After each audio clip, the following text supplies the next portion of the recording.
Bismillahirrahmanirrahim. Assalamualaikum warahmatullahi wabarakatuh.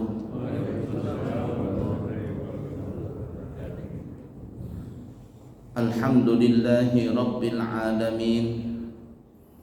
Allahumma fasalli wa sallim ala sayyidina wa nabiyyina wa maulana Muhammadin Sayyidil Anbiya'i wal Mursalin wa ala alihi wa ashabihi wa azwajihi wa dhurriyyatihi wa man tabi'ahum bi ihsanin ila yaumiddin, amma ba'du. Para alim ulama, para guru-guru, para habaib, para asatidz, para tokoh masyarakat yang kami cintai, dan juga segenap seluruh pengurus Masjid As-Salam, Bapak Ibu, para jamaah sekalian yang disayangi Allah dan dicintai Allah.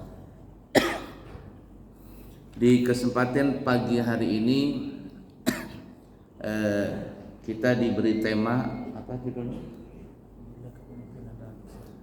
Memilih kepemimpinan. Nah, susahnya nyebutnya.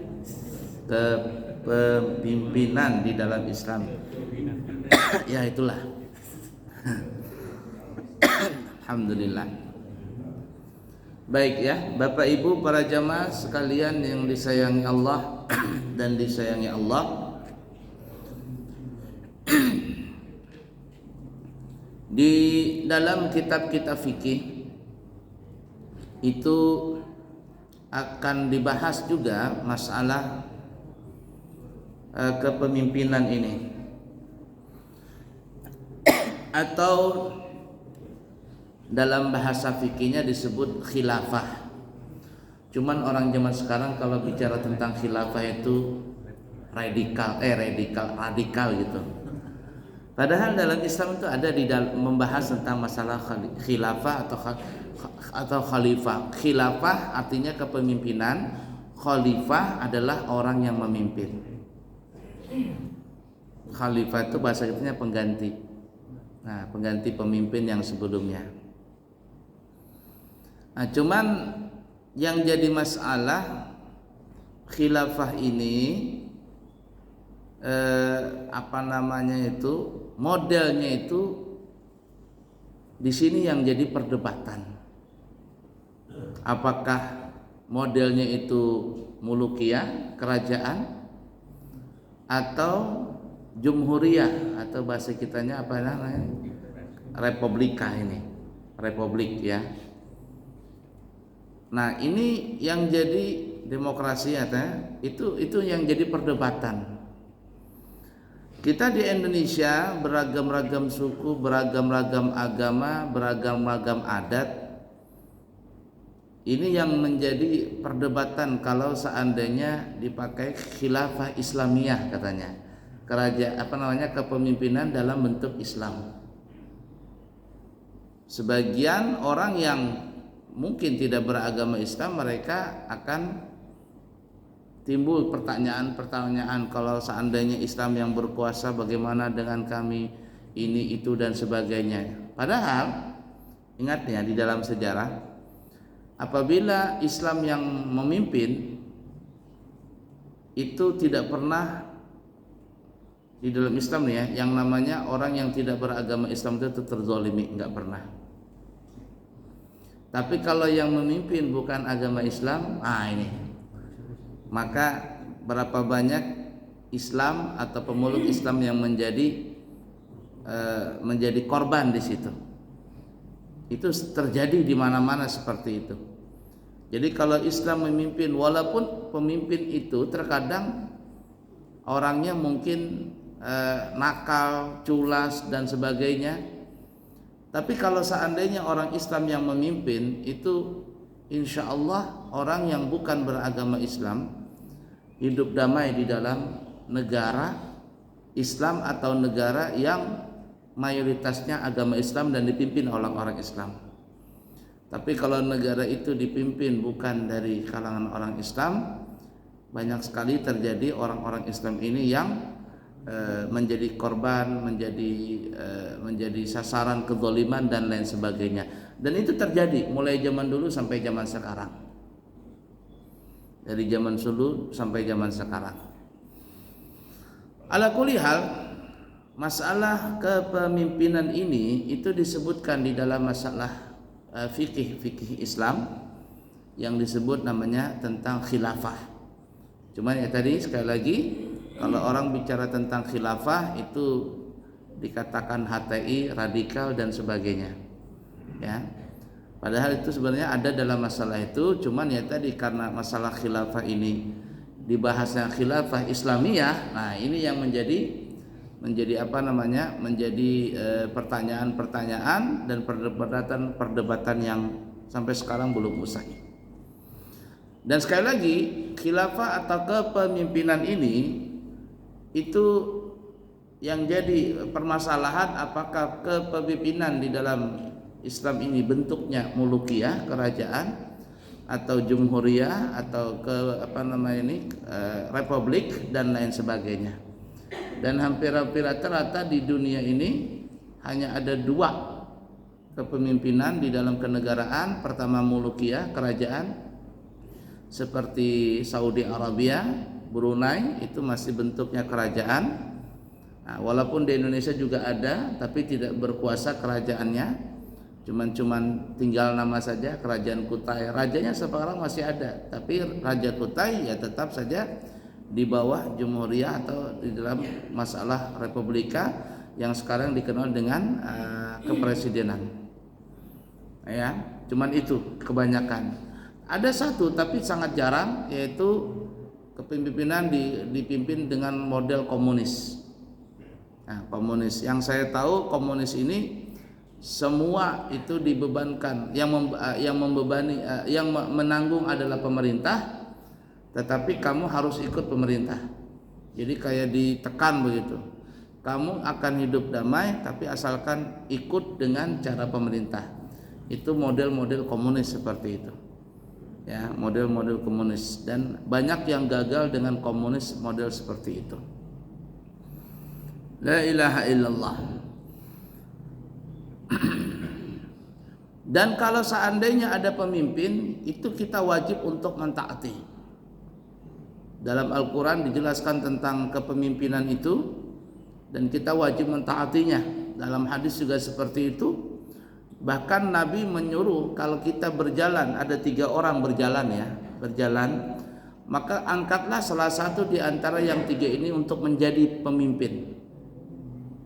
Ini bertiga nih jalan nih, ya kita bertiga kemana saja, maka tunjuklah salah satu dari 3 ini pemimpin. Karena kalau seandainya tidak ada pemimpin, di situ akan kacau dan selalu ada perdebatan. Tapi kalau ada pemimpin, maka pemimpin ini yang bertanggung jawab di dalam masalah mereka ini. Apa saja, kita hidup ini tidak mungkin bisa hidup sendiri, karena kita ini dikatakan makhluk sosial, makhluk yang memerlukan orang lain. Kita dipanggil kaya karena ada orang miskin. Kita dikatakan orang pintar karena ada orang yang tidak pintar. Kita dijadikan pemimpin karena kita ada rakyat. Kita jadi suami karena ada istri. Dikatakan istri karena ada suami. Kita dikatakan orang tua karena kita punya anak, dan seterusnya begitu. Kita hidup selalu bergantungan dengan orang lain. Tidak mungkin kita bisa hidup sendiri. Bahkan kata para ahli, jangankan masalah yang besar, masalah yang kecil itu pun kita perlu bantuan orang lain. Apa contohnya kira-kira masalah yang kecil yang mungkin kita tidak terpikir masalah itu, dan mungkin tiap hari kita melakukannya. Apa itu? Masalah senyum saja. Senyum, kita tuh perlu orang lain. Coba kalau seandainya bapak-bapak atau ibu-ibu duduk di depan masjid itu sendirian begitu, nah, nggak ada yang lewat, nggak ada apa, tiba-tiba senyum sendiri. Wah, kata orang ini, kata anak Balikpapan, sedeng. Sinting. Nah, kalau Ustadz Dasar Latif mengatakan beleng-beleng. Beleng-beleng sudah katanya. Artinya masalah yang kecil seperti itu aja kita perlu bantuan orang lain, apalagi masalah yang besar. Kenapa? Kembali tadi, karena kita adalah makhluk sosial, makhluk yang perlu bersosialisasi dengan sesama kita. Baik. Jadi dalam kepemimpinan, dalam masalah Islam ada masalah kepemimpinan ini. Dan kita wajib mentaati pemimpin itu sebagaimana disebutkan di dalam surah di dalam Al-Qur'an, ya. Surah An-Nisa ayat 59. Allah Subhanahu wa taala berfirman, ini hampir rata-rata kita sering dengar. Ya ayyuhalladzina amanu athi'ullaha wa athi'ur rasula wa ulil amri minkum. Wahai kalian orang-orang yang beriman, taatilah Allah, taatilah Rasul dan pemimpin-pemimpin kalian. Nah, Rasul sudah tidak ada, maka diganti dengan khalifah, pemimpin-pemimpin tadi. Fa in tanaza'tum fi syai'in farudduhu ila Allahi war Rasul in kuntum tu'minuna billahi wal yaumil akhir dzalika khairu wa ahsanu ta'wila. Kemudian jika kalian berlainan pendapat tentang sesuatu, namanya hidup pasti ada berbeda, dan itulah fenomena dalam hidup dan kehidupan. Gak mungkin kita hidup ini selalu sama. Nah, apabila ada perdebatan, perbedaan pendapat di antara kalian, apa yang dianjurkan oleh Allah? Kalau ada Nabi enak. Maka caranya adalah kembalikanlah masalah itu kepada Allah dan Rasulnya, yakni kepada Al-Quran dan Sunnah. Jika kamu benar-benar beriman kepada Allah dan hari akhirat, yang demikian itu lebih utama bagi kalian dan lebih baik akibatnya. Jadi kalau seandainya dalam permasalahan apapun juga, apalagi dalam permasalahan pemimpin, maka puncak supaya kita bersatu walaupun berbeda, tapi kita punya harus satu pedoman, kembalikan itu kepada Allah dan Rasulnya, yakni kepada kitab Al-Quran dan Rasulnya Nabi kita Muhammad sallallahu alaihi wasallam. Nah, kalau seandainya sudah semuanya seperti itu, maka kata Allah itu lebih baik bagi kalian. Baik. Wah, kemudian kalau seandainya kita sudah mengangkat seorang pemimpin, atau diangkatlah seorang pemimpin secara sah, yakni bukan ilegal, tetapi diangkat dengan yang benar. Modelnya terserah, seperti model pemilu kah atau apa dan sebagainya. Maka kita wajib mentaati pemimpin itu.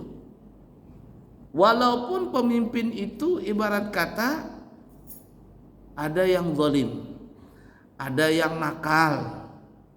Nah, sebagaimana disebutkan di dalam riwayat hadis yang diriwayatkan bersumber daripada Abu Hurairah radhiyallahu taala anhu, kata Nabi, sepeninggalku akan datang kepada kalian pemimpin-pemimpin, itu yang kita sebut tadi khalifah-khalifah. Kemudian akan datang kepada kalian pemimpin yang baik dan dia membawa kebaikannya. Artinya ada, kita mendapatkan pemimpin yang baik. Tapi kata Nabi, kemudian akan datang kepada kalian pemimpin yang jahat dengan membawa kejahatannya. Nah, ini sudah ada Nabi pesan nih. Artinya kita itu mungkin dalam hidup dan kehidupan kita akan mendapatkan seorang pemimpin, mungkin pemimpin ini baik, ada pemimpin yang jahat, macam-macam, namanya juga hidup. Nah, orang atau pemimpin yang jahat tadi akan membawa kejahatannya, alias kita banyak rugi. Mendapatkan pemimpin itu banyak rugi. Kita sudah pilih, capek-capek mengeluarkan dana yang banyak dan sebagainya, ternyata mendapat pemimpin yang jahat. mendapat pemimpin yang bahasa sekarang tidak pro kepada masyarakat. Tapi apa pesan Nabi? Maka dengarkan mereka dan taatilah apa saja yang sesuai dengan kebenaran. Itu pesan Nabi. Dengarkan saja. Kalau pemimpin itu menunjukkan yang benar, ikutin. Tidak usah dibantah, ikutin saja. Jika mereka berbuat baik, maka kebaikan tersebut akan kembali kepada mereka. Kalau baik nih, dia memimpin baik, ikutin saja. Tapi kata Nabi, jika pemimpin itu berbuat jahat, dia korupsi, dia KKN bahasa kitanya, dan lain sebagainya, maka kalian akan mendapatkan pahala dengan kesabaran kita, mendapatkan pemimpin seperti itu. Dan kata Nabi, mereka lah yang berdosa. Pemimpin-pemimpin itu yang berdosa. Disinilah kita menjadi masyarakat, kata ulama, wajib untuk mentaati pemimpin tadi. Asalkan pemimpin itu dipilih dengan cara yang benar, alias diangkat menjadi pemimpin dengan cara yang legal, bukan ilegal, atau bukan dengan cara yang tidak benar. Masalah dia baik, alhamdulillah. Masalah dia jahat, itu urusan dia. Tugas kita sebagai masyarakat, kata ulama, wajib untuk mentaati mereka selama apa yang diberikan kebijakan oleh mereka itu adalah kebijakan yang baik. Nah, kebijakan ini nanti ada yang memang didasarkan Al-Quran dan hadis. Ini wajib kita sepakati. Artinya wajib kita mentaati. Tapi nanti ada juga kebijakan-kebijakan pemerintah itu yang mungkin dalam Al-Quran dan hadis tidak ada. Tapi kembali kepada Al-Quran tadi, atiullah wa atiur rasulah wa ulil amri minkum. Taati Allah, taati Rasul dan pemimpin kalian. Nah, disinilah dasar bahwa kita wajib mentaati pemimpin kita, walaupun mungkin permasalahan itu, kebijakan mereka tidak ada di Al-Quran dan di hadis. Contoh ringan ya, contoh ringan. Kita diwajibkan oleh pemerintah kita kalau naik sepeda motor pakai helm. Ada nggak dalam Al-Quran pakai helm? Nggak ada. Jangankan helm, dalam Al-Quran dan hadis nggak ada motor, nggak ada mobil. Nabi naik kendaraan nggak? Iya, Nabi naik kendaraan, naik onta, naik kuda. Tapi dalam sejarah pernahkah Nabi itu pakai helm? Nggak ada. Tapi pemerintah kita mewajibkan kalau pakai motor pakai helm, ya, spionnya lengkap, semuanya standar SNI. Mobil juga begitu. Kalau keluar dari jalur yang sudah ditentukan, maka kita sudah masuk dalam kategori membangkang dan ini hukumnya haram. Sepeda motor knalpotnya bagus sudah, sesuai dengan apa standar dari pemerintah kita. Tapi mentang-mentang motornya gede atau mungkin motornya ceking, bannya bagus nih, tapi dibikin ceking tipis begini bannya itu. Tapi knalpotnya ya Allah, suaranya nang kayak gitu ya, atau nyaring banget. Kalau dia masuk di gang, satu gang semuanya terbangun gara-gara dia jalan. Maka yang seperti ini jangan dipikir ini tidak dosa. Ini hukumnya adalah dosa. Klakson, tidak ada zaman Nabi naik onta, Nabi naik kuda pakai klakson tet-tet, nggak ada. Maka kita punya motor, punya mobil, punya klakson. Klakson ini sudah dirancang dan disepakati oleh pemerintah kita, modelnya begini, suaranya begini. Standarnya begini, boleh berubah tapi kekuatan suaranya seperti ini. Apabila diganti kekuatan suara itu lebih besar atau yang aneh-aneh, maka ini bisa masuk kategori haram. Kenapa? Karena tidak mentaati pemerintah yang telah menetapkan masalah itu. Ada, ini contoh ringan ya. Saya pernah suatu ketika naik sepeda motor, kemudian lampu merah di Gunung Sari yang mengarah Gunung Pasir. Nah, di situ. Stoplah di situ. Kemudian stop juga suami istri naik sepeda motor, ngek di lampu merah. Tiba-tiba ada seorang anak pemuda, namanya anak muda ya. Kita pun juga pernah muda. Tapi insya Allah enggak seperti parah-parah banget lah muda-muda kita ini. Ada anak muda, ya Allah, ini kelakuan ya. Sampai dia di lampu merah, orang berhenti di klaksonnya orang.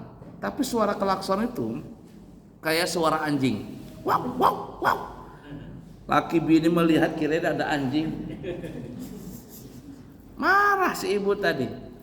Kaget, makanya ring, suaranya bentuknya kayak anjing. Wow, wow, wow. La ilaha illallah. Siapa yang tidak marah seperti itu? Nah, ini anak-anak muda ini, jangan dipikir ini tidak berdosa. Berdosa ini.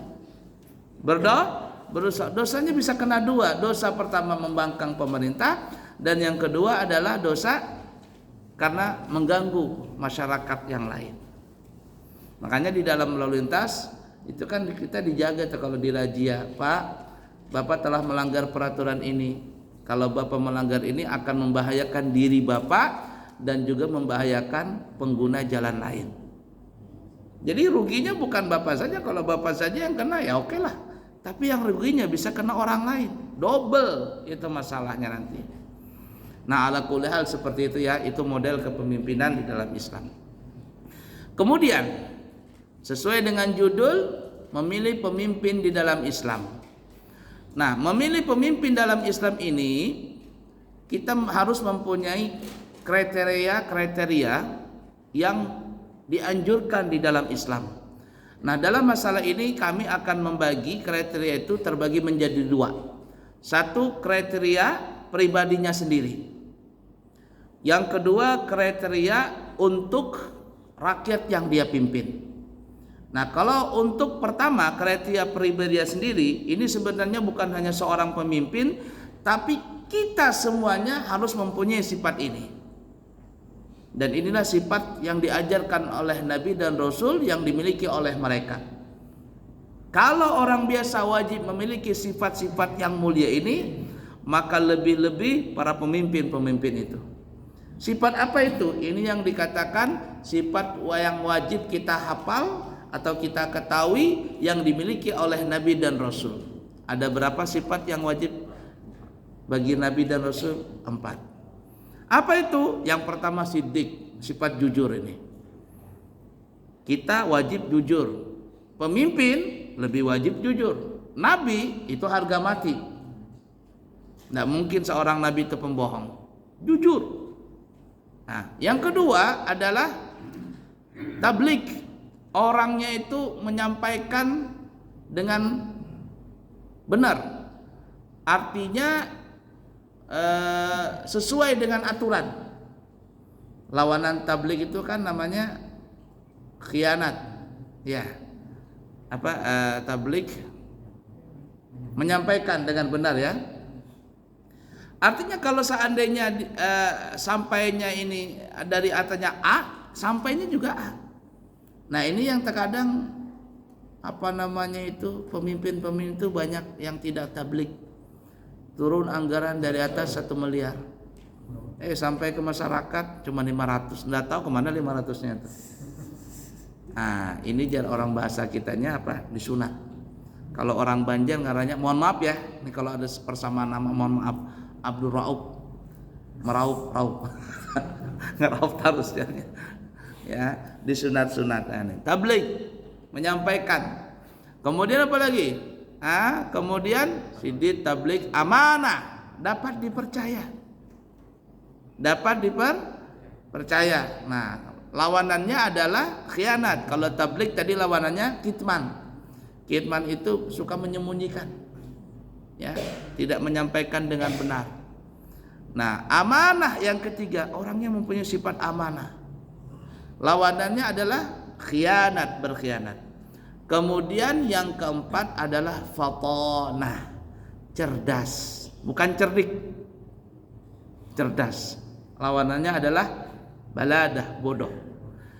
Nah, cerdas ini dalam masalah ini adalah cerdas sebagai seorang pemimpin. Apa yang dibutuhkan dalam kepemimpinan? maka dia harus cerdas dalam bidang itu. Kita umpama mau jalan ke Samarinda, kita 5 orang berjalan, maka kita harus menjadikan seorang pemimpin di antara 5 tadi orang yang paham dengan Samarinda. Nah, artinya paham dengan jalan, paham dengan karakter Samarinda, ini yang kita jadikan pemimpin. Oh, ada yang alim, ada yang pintar, tapi bidangnya lain. Bidang apa? Bidangnya bidang perdagangan. Dia nggak ngerti tentang Samarinda. Jangan diangkat jadi pemimpin, kacau nanti. Nah, kacau. Nah, begitu juga dalam masalah kehidupan kita ini. Itu di Kemenak ada bidang-bidangnya. Ada bidang orang yang masalah perkawinan, maka diangkatlah seorang pemimpin yang ahli dalam pernikahan. Ada lagi departemen kegelisahan. Apa itu? Pengadilan agama. Kalau KUA kan departemen kenikmatan. Kalau pengadilan departemen kegelisahan, karena orang anak bercerai di situ. Di sini bidangnya adalah orang yang ahli dalam masalah ini. Nah, bidang haji, orang yang ngerti dalam masalah haji. Bidang dakwah, orang yang ngerti dalam masalah dakwah. Jangan dijadikan pemimpin orang alim yang bidangnya ahli ilmu fikih, tapi tidak pernah pergi haji, kemudian disuruh untuk membidangi haji. Kacau. Ini ada nih ya, atau umpama berangkat umrah nih, masya Allah nih ustadz, nih guru di masyarakat punya umat banyak, tapi belum pernah pergi haji, belum pernah pergi umrah. Jangan dijadikan pemimpin, walaupun beliau sudah pernah mengajar fikih haji, fikih umrah, tapi belum berpengalaman. Jangan, kacau nanti di jalan nanti kacau. Jadi tour leader nggak ngerti, jadi kepala rombongan nggak ngerti, tempat-tempat sejarah nggak ngerti, kacau jadinya. Maka yang dalam masalah ini harus yang tadi kita katakan fatonah, cerdas dalam bidangnya apa, dalam memimpin kepemimpinan itu. Mudah dipaham dulu nih ya. 4 sifat ini adalah sifat yang dimiliki seorang pemimpin untuk dirinya. Dan bukan hanya pemimpin, kita yang bukan pemimpin wajib memilikinya, tapi pemimpin itu lebih utama lagi.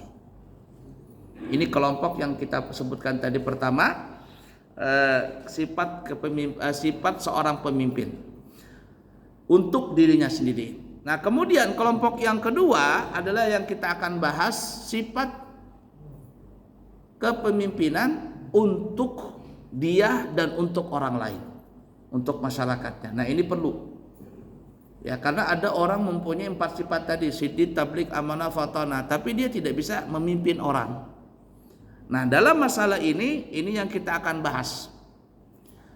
Dia mempunyai 4 sifat tadi dan juga harus memiliki sifat yang kita akan sebutkan ini agar dia bisa memimpin orang lain. Apa itu? Yang pertama tadi adalah sifat jujur.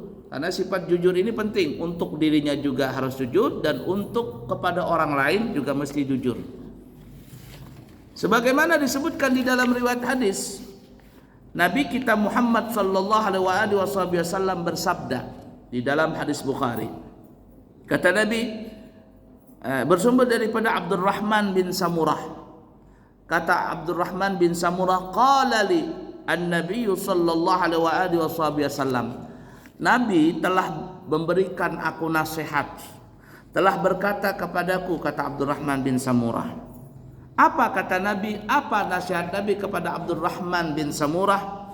Ya Abdurrahman bin Samurah, ya Abdurrahman ibn Samurah, la tas'alil imarata fa innaka in u'titaha an mas'alatin ukilta ilaiha wa in u'titaha an ghairi mas'alatin u'inta alaiha wa idha halafta ala yaminin fara'aita ghairaha khairan minha fakaffir an yaminika wa'til ladhi huwa khairun. Nabi berikan nasihat ini. Wahai Abdurrahman bin Samurah, janganlah engkau meminta jabatan. Sebab jika kamu ngoyok meminta jabatan, maka engkau akan ditelantarkan. Tetapi apabila engkau diangkat menjadi pejabat, menjadi pemimpin tanpa engkau meminta, maka engkau akan ditolong oleh Allah. Dan apabila engkau bersumpah, maka sumpahmu itu akan terwujud dan kamu akan lihat sesuatu yang lebih baik.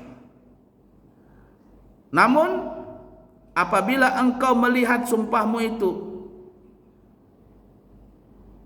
tidak sesuai dengan apa yang engkau akan lakukan, dan yang engkau lakukan ini lebih baik lagi, alias engkau melanggar sumpah karena melihat yang lebih baik lagi, maka bayarlah kafarah sumpahmu itu dan lakukanlah yang lebih baik. Baik, kita akan bahas di sini. Mempunyai jiwa sifat jujur, ya. Jadi seorang pemimpin harus mempunyai sifat jujur. Dalam hadis ini tadi Nabi memberikan nasihat kepada Abdurrahman bin Samurah bahwa jangan memaksakan diri untuk dipilih. Dalam masalah ini maksudnya adalah kalau seandainya kita tidak mempunyai kapasitas di dalam masalah memimpin. Makanya kalau orang memimpin itu kan mempunyai syarat-syarat tertentu. Di KPU itu, nah apa syarat-syaratnya? Cuman repotnya bisa digonta-ganti, itu masalahnya. Nah itu yang repotnya, itu bahaya. Makanya orang yang jadi hakim itu satu kaki di neraka, satu kaki di surga. Kalau dia memutuskan benar untuk kemaslahatan, dua-duanya surga. Tapi kalau seandainya ada kepentingan yang tidak untuk masyarakat, sudah dua-duanya ke neraka. Ada syarat-syarat tertentu yang sudah ditetapkan di setiap negara itu ada. Nah, jadi Nabi memberikan nasihat ini kepada Abdurrahman bin Samurah, ibarat kata nih ya, kalau engkau tidak layak jadi pemimpin, jangan memaksakan diri untuk jadi pemimpin. Nah, tapi kata ulama, kalau memang layak, pantas nih untuk jadi pemimpin, dan seandainya kalau dia tidak memimpin, maka bahaya akan dipimpin orang lain, sepakat para ulama, maka boleh untuk mengajukan diri sebagai pemimpin. Itu boleh. Bahkan maslahatnya bisa jadi wajib hukumnya. Kalau seandainya nih kita punya pemimpin baik, dia pantas untuk jadi pemimpin, semuanya kriteria cukup, di sana juga ada mengajukan pemimpin, tapi kita ini melihat nih orang ini berbahaya kalau jadi pemimpin. Kalau kita tidak memajukan diri untuk menjadikan pemimpin, atau kita tidak mengajukan orang ini menjadi pemimpin yang baik, ini akan berbahaya. Dalam masalah ini kata ulama bisa jadi hukumnya wajib mengajukan pemimpin yang baik. Nah kemudian kata Rasulullah memberikan nasihat kepada Abdurrahman bin Samurah, kalau engkau meminta pemimpin tadi, padahal engkau tidak layak nih ya, ibarat kata nih ya, tapi memaksakan diri, maka engkau akan diberikan beban berat sama Allah. Kamu tidak pantas, kenapa mau jadi pemimpin? Susah. Allah akan memberikan kepada kamu beban yang berat. Sehingga apa? Kacau nanti semuanya. Nah tapi kalau seandainya engkau sudah memimpin, diberikan pemimpin tadi tanpa engkau meminta, atau engkau meminta tapi memang pantas untuk jadi pemimpin, apa yang dijadikan oleh Allah? Kalau engkau bersumpah, maka sumpahmu itu akan terlaksana. Alias kalau diambil sumpah jabatan ini, karena jadi pemimpin kan diambil sumpah jabatan. Ketika engkau sudah bersumpah, sumpah jabatan tadi, apa yang telah engkau visi misinya itu, atau itu program-programnya, Allah akan tolong kamu itu. Dan apabila sedang engkau bersumpah, mempunyai program ini, bersumpah, ternyata di dalam pelaksanaannya program ini tidak bisa dijalankan, atau ternyata program ini ternyata ada yang lebih baik dari program pertama. Maka Nabi memberikan nasihat, bayarlah sumpahmu itu dan kerjakanlah apa yang lebih baik daripada sumpahmu itu. Contoh nih ya, contoh. Umpama waktu sebelum pelantikan atau apa janjinya, bapak-bapak, ibu-ibu, pilihlah saya, umpama nih ya, kan begitu tuh. Kampanye nih. Nanti saya akan berikan setiap satu desa 1 miliar, umpama. Banyak orang coblos, ternyata subhanallah dalam perjalanannya bukan 1 miliar. Ini untungnya banyak. Satu desa ini mungkin 3 miliar. Kenapa? Mungkin waktu itu Indonesia pemimpinnya punya tanah masyarakat kayaknya digali umpamanya emas berjuta-juta ton di situ. Umpamanya, wah kata pemimpinnya ini jangan 1 miliar, 3 miliar saja. Kira-kira pilih yang mana? Mau dapat 1 miliar atau 3 miliar? Oh 3 miliar dong. Kata Nabi kalau itu memang lebih baik kerjakan tapi bayar sumpahmu itu. Puasa 3 hari. Langgar sumpahmu tadi, kerjakan yang lebih baik. Ini kalau seandainya lebih baik daripada sumpah yang pertama. Tapi jarang ada pemimpin begitu. Yang ada, aduh, sudah bagus nih programnya, ternyata nggak tercapai, selesai. Uangnya dikorupsi dan sebagainya. Itu bukan lagi diambil sumpah, maunya disumpahi itu. Disumpahi. Dulu ada MTQ ya, MTQ gitu kan, sebelum pelaksanaan MTQ itu hakim-hakim, juri-juri diangkat dimajukan ke panggung, diambil sumpah. Ya artinya diambil sumpah, kami sebagai hakim akan memberikan nilai dengan sebaik-baiknya, sejujur-jujurnya dan seterusnya. Di belakang ulu ini ada orang nyeloteh, guru ujarnya itu kalau hakim menilai dengan jujur, masya Allah baik. Tapi kalau hakim itu tidak jujur dalam menilai, bagusnya itu bukan diambil sumpah, disumpahi. Ya, disumpahi. Dan banyak seperti itu, akhirnya disumpahi. Nah, itu yang terjadi. Ini bahaya nih, ya. Jadi seperti itu ya. Nah, jadi harus mempunyai sifat jujur. Ini yang tadi Nabi mengatakan, kalau kamu jadi pemimpin dan melihat yang lebih baik daripada itu, bayarlah sumpahmu, kerjakan yang lebih baik tadi. Jadi harus mempunyai sifat jujur di dalam kepemimpinan tadi. Dan Nabi tadi mengatakan kalau tidak pantas jangan maju-maju. Kenapa? Karena kalau seandainya ada orang yang tidak pantas kemudian dimajukan diri, atau kita melihat nih sebagai masyarakat orang ini nggak pantas sama sekali, nggak pantas, cuman karena partai dan sebagainya, karena pimpinan partai memilih ini, mau nggak mau ikut juga. Tanggung jawab kita di akhirat nanti. Baiklah ya. 1. Ini sifat jujur tadi mesti dimiliki pribadinya dan juga harus untuk ke masyarakat juga mempunyai sifat seperti itu. Kemudian yang kedua, sifat amanah. Ini yang kita katakan tadi, seorang diri harus mempunyai sifat amanah. Tapi sebagai pemimpin juga harus amanah. Kenapa? Karena dia harus menyampaikan pesan-pesan kepada masyarakat. Disebutkan di dalam hadis Nabi Muhammad sallallahu alaihi wasallam yang bersumber daripada Imam Bukhari, kata Nabi, "Ma min 'abdin yastar'ihillahu ra'iyatan yamutu yauma yamutu wa huwa ghashun li ra'iyatihi illa harramahallahu alaihil jannata." Yang artinya, tidaklah seorang hamba yang diserahi oleh Allah sebagai pemimpin, diangkat jadi pemimpin nih, lalu ia meninggal dunia tapi dia dalam keadaan curang, korupsi, menipu dan lain sebagainya, zalim kepada masyarakat.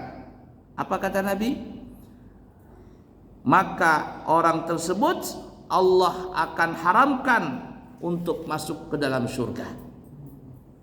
Jadi kalau ada seorang pemimpin tetapi dia ghashun, dia penipu, dia curang, dia jahat, dipastikan oleh Nabi orang itu tidak bakalan masuk surga alias masuk ke dalam neraka.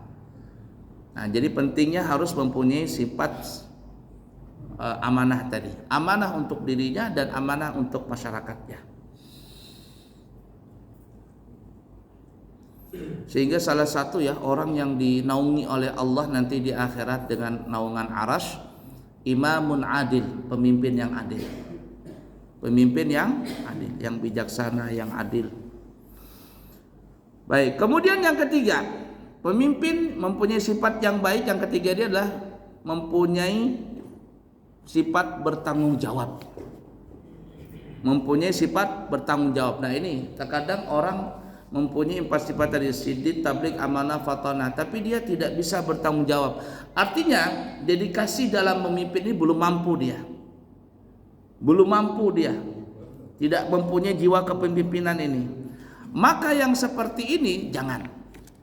Nah sekarang Masya Allah di mana-mana, di sekolah-sekolah itu diajarkan jiwa kepemimpinan itu. Disuruh gurunya, kamu mimpin ini, kamu mimpin ini. Untuk apa? Supaya nanti ketika dia keluar dari pesantren, keluar dari sekolah itu, kemudian ke depannya dia menjadi pemimpin, maka dia mempunyai si pemimpin yang bertanggung jawab. Di pesantren di mana-mana itu sering melakukan demikian. Makanya di pesantren khususnya itu belajar bukan hanya belajar kitab, tapi belajar mental. Belajar mental supaya menjadi pemimpin. Diajarkan, terkadang guru, kalian coba kerjakan ini. Tugas kalian kerjakan ini. Maka ketika murid mengerjakan itu dengan benar, di situ dia sudah didoktrin oleh gurunya untuk menjadi pemimpin. Tapi ketika ditugaskan oleh guru kerjakan ini, ternyata dia tidak bisa mengerjakannya dengan benar atau dia berkhianat, di situ dia belum mempunyai sifat bertanggung jawab dan tidak bisa mempunyai sifat kepemimpinan. Bahaya anak-anak yang seperti ini kalau belum mempunyai sifat seperti itu, kalau ke depannya dia jadi pemimpin, dia tidak akan bertanggung jawab. Disebutkan dalam hadis Nabi kita Muhammad sallallahu alaihi wasallam bersabda dari Abdullah bin Umar. Kata Nabi, kullukum ra'in wa kullukum mas'ulun an ra'iyatihi. Fal imamul ladzi 'alan nasi ra'in wa huwa mas'ulun an ra'iyatihi. Wal rajulu ra'in 'ala ahli baitihi wa huwa mas'ulun an ra'iyatihi. Wal mar'atu ra'iyatun 'ala ahli baiti zawjiha wa waladihi. Wahia mas'ulatun anhum wa abdur rajuli ra'in ala mali sayyidihi wa huwa mas'ulun anhum ala fa kullukum ra'in wa kullukum mas'ulun an ra'iyatihi. Yang artinya kata Nabi, perhatikanlah, ketahuilah bahwa setiap kalian adalah seorang pemimpin dan kalian akan dimintai pertanggungjawaban atas kepemimpinan kalian. Seorang penguasa akan memimpin orang banyak yang akan dimintai pertanggungjawabkan atas kepemimpinannya dia di akhirat nanti. Semakin tinggi jabatannya, maka semakin besar tanggung jawabnya di akhirat. Setiap kepala keluarga, nih laki-laki kita nih semuanya, adalah pemimpin bagi anggota keluarganya. Maka seorang suami akan dimintai pertanggungjawabannya atas pemimpinnya, atas kepemimpinannya. Seorang istri menjadi pemimpin bagi keluarga dalam keluarga suaminya dan juga anak-anaknya.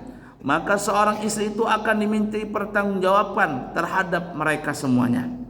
Seorang budak nih bahasa kita sekarang pegawai, juga seorang pemimpin terhadap harta majikannya dan akan dimintai pertanggungjawaban terhadap apa yang dia pimpin. Ketahuilah setiap kalian adalah bertanggung jawab atas kepemimpinan kalian. Artinya kita semuanya pemimpin. Tapi pemimpin kita ini mempunyai jiwa pemimpin ini tergantung kapasitas kita. Ada orang bisa memimpin di keluarga tapi belum tentu di RT.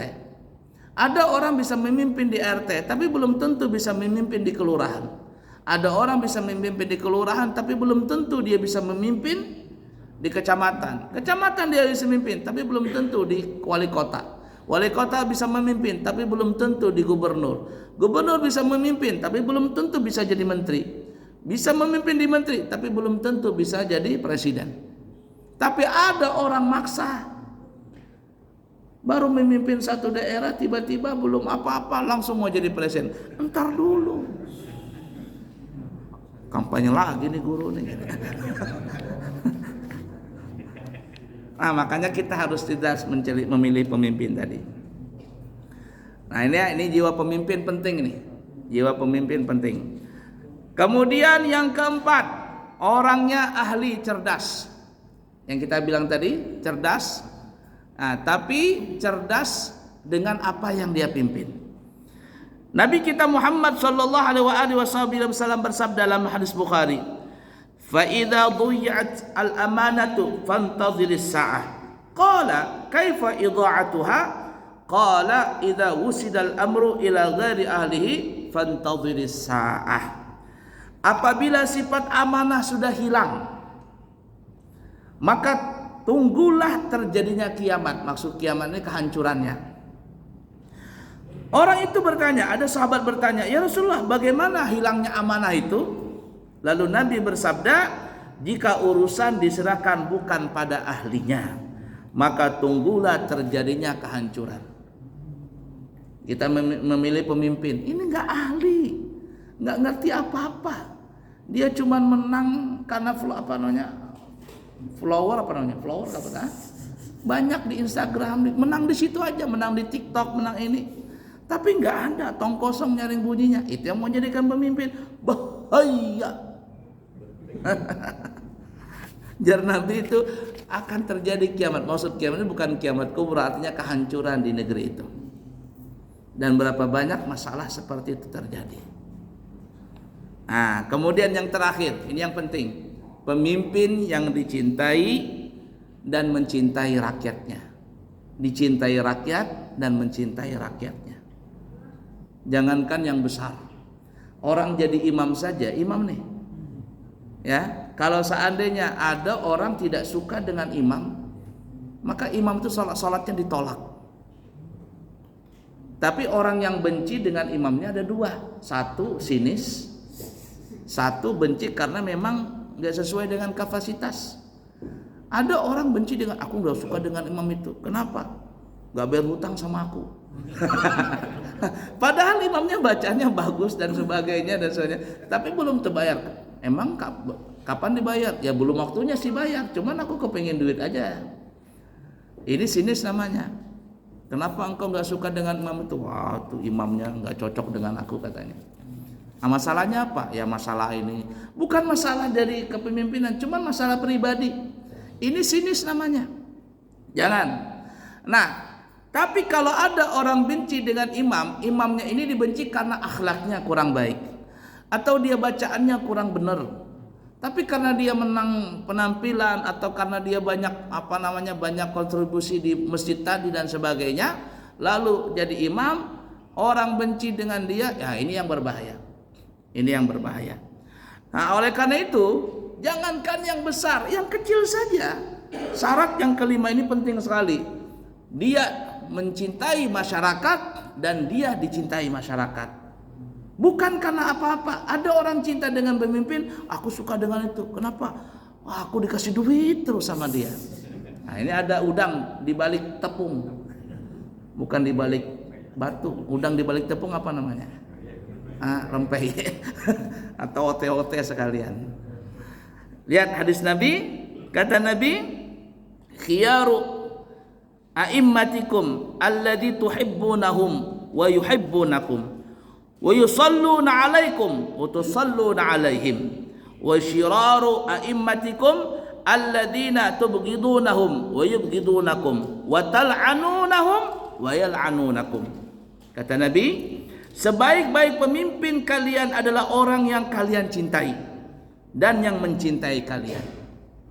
Kalian mendoakan mereka dan mereka mendoakan kalian. Dan sejahat-jahat seorang pemimpin adalah pemimpin yang benci dengan kalian dan kalian benci dengan mereka.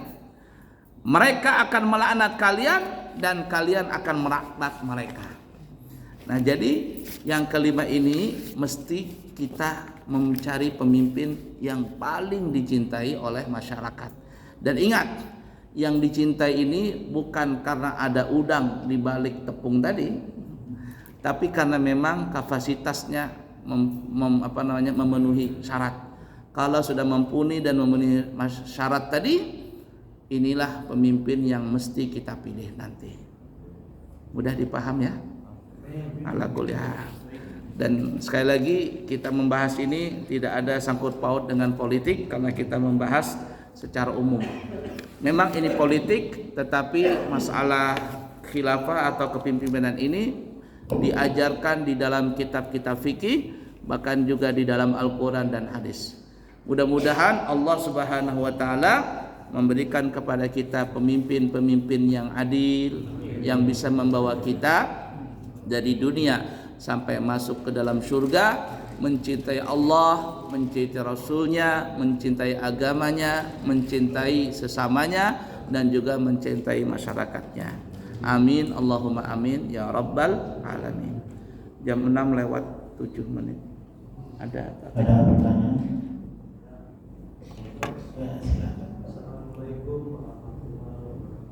Waalaikumsalam warahmatullahi wabarakatuh. Itu tadi cerita pemimpin yang di atas sama yang skala besar. Ini saya mau bertanya tentang pemimpin skala kecil aja. Misalnya pemimpin RT di lingkungan, atau pemimpin permuda di lingkungan, atau pemimpin masjid di lingkungan. Kadang-kadang itu terjadi, misalnya RT mau milih pemimpin RT yang baru ini, nggak mudah masyarakat. Langkah yang lamanya sudah kita pilih aja di antara kita. Menurut pandangan itu bagaimana itu? Atau juga pemimpin kepemudaan atau kepemimpinan masjid, sudah kita pilih di antara kita saja, tapi tidak mengundang masyarakat banyak. Mohon penjelasannya. Itu kira-kira kalau model seperti itu legal atau ilegal itu? Legal. Ya turunkan. Hah? Nggak sah kan ya? Kalau tidak sah itu yang kata Nabi tadi. Kalau seandainya engkau meminta jadi pemimpin tapi tidak layak dia, maka Allah akan bebankan kepada kamu. Artinya banyak beban-beban yang akan dia timpa itu. Bahaya sekali. Nah, sebenarnya yang kita sebutkan tadi Pak, itu mau yang pemimpin yang di atas, yang kecil sama saja. Ya, yang kecil diperlukan syarat-syarat tadi, sifat-sifat tadi, apalagi sampai masalah pemimpin negara dan lain sebagainya. Mudah dipaham kira-kira? Baik. Waalaikumsalam warahmatullahi wabarakatuh. Kaitannya dengan penugasan. Jadi biasanya kan kalau dari atas tuh, seperti contoh kepala sekolah itu kan ditugaskan oleh wali kota untuk memimpin suatu sekolah. Boleh? Sah? Dan memang rata-rata begitu ya, ada SK pengangkatan. Tetapi wali kota ini untuk mengangkat kepala sekolah juga harus mempunyai kriteria-kriteria yang ada. Nah makanya itu semuanya ya, yang saya tahu nih ya, syarat untuk menjadi kepala sekolah itu ada syarat tertentu. Ya sekurang-kurangnya berapa S2 kayak berapa itu ya? S2 ini ada syarat-syarat tertentu ini. Mempunyai pengalaman di sini, punya pengalaman begitu. Dia tidak mesti langsung jadi kepala sekolah. Harus mempunyai tahapan-tahapan tadi. Nah, tidak boleh loncat ke sana kemana, harus punya tahapan-tahapan. Cuman tadi terkadang ya tadi, kalau pemimpinnya nakal, peraturan tadi diubahnya untuk memajukan dia. Nah itu ya seperti itu. Intinya sama saja ya, mau di atas mau di bawah. Kalau sudah mempunyai kriteria, mempunyai syarat-syarat tertentu, dan apabila seorang wali kota tadi telah melihat syarat tadi dan melihat seseorang bahwa ini orang layak untuk menjadi kepala sekolah, maka boleh. Dan itu tidak diperlukan oleh oleh masyarakat ya. Itu apa bahasanya, prerogatif pemimpin. Seperti umpama presiden. Dia prerogatifnya apa salah satunya? Memilih dan memecat atau memberhentikan menterinya. Yang dipilih cuma pemimpin. Yang menterinya presiden yang cari. Dan itu boleh seperti itu. Ya, umpama nih ya, mohon maaf, contoh di masjid, yang dipilih umpama ketua saja.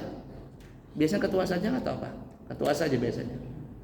Ketua saja kan ya. Nanti ketua memilih, dia punya prerogatif memilih orang-orang yang bisa bekerja sama dengan dia. Yang bisa bekerja sama untuk memajukan masjid tadi. Dipilah seksi ibadah, dipilihlah seksi keuangan, bendahara, ini itu. Pemimpin tadi yang memilih. Yang dipilih cuma satu. Tapi nanti dipilih yang memilih pemimpin tadi itu. Sama juga khalifah ya, Sayyidina Umar, Sayyidina Abu Bakar dipilih oleh masyarakat Islam pada saat itu. Nah, setelah itu Sayyidina Abu Bakar memilih si fulan untuk jadi Baitul Mal, menjaga Baitul Mal. Pemimpin ini Sayyidina Umar atau Sayyidina Abu Bakar menyuruh seorang untuk menjadi pemimpin pasukan perang. Itu prerogatifnya dia. Nah, itu tidak ada masalah. Tidak perlu setiap pemimpin harus diundi begitu. Repot nanti. Ya. Umpama jadi ketua, nanti mau jadi pemilihan bendahara, seleksi lagi. Kemudian apalagi rapat lagi, coblos lagi, sini ribut lagi. Cukup satu saja. Nah, nanti pemimpin ini yang memilih siapa yang bisa bekerja sama dengan dia dengan baik. Ya, seperti itu. Cukup? Baik, cukup sekian. Baik. Insyaallah, mohon maaf ya. Kami insyaallah berangkat umrah nanti tanggal 27 Desember, kembali di tanggal 9 Desember insyaallah. Dan akan berangkat lagi di tanggal 22 atau 21 Januari 2024. Jadi yang Desember berangkat tuh 2 tahun di sana, tahun 2023 sama 2024. Nah, yang Januari itu nanti berangkat juga. Siapa tahu ada jamaah yang kepingin berangkat di bulan Januari dengan kami 12 hari, harganya cuma 23 juta sudah berangkat dari Balikpapan.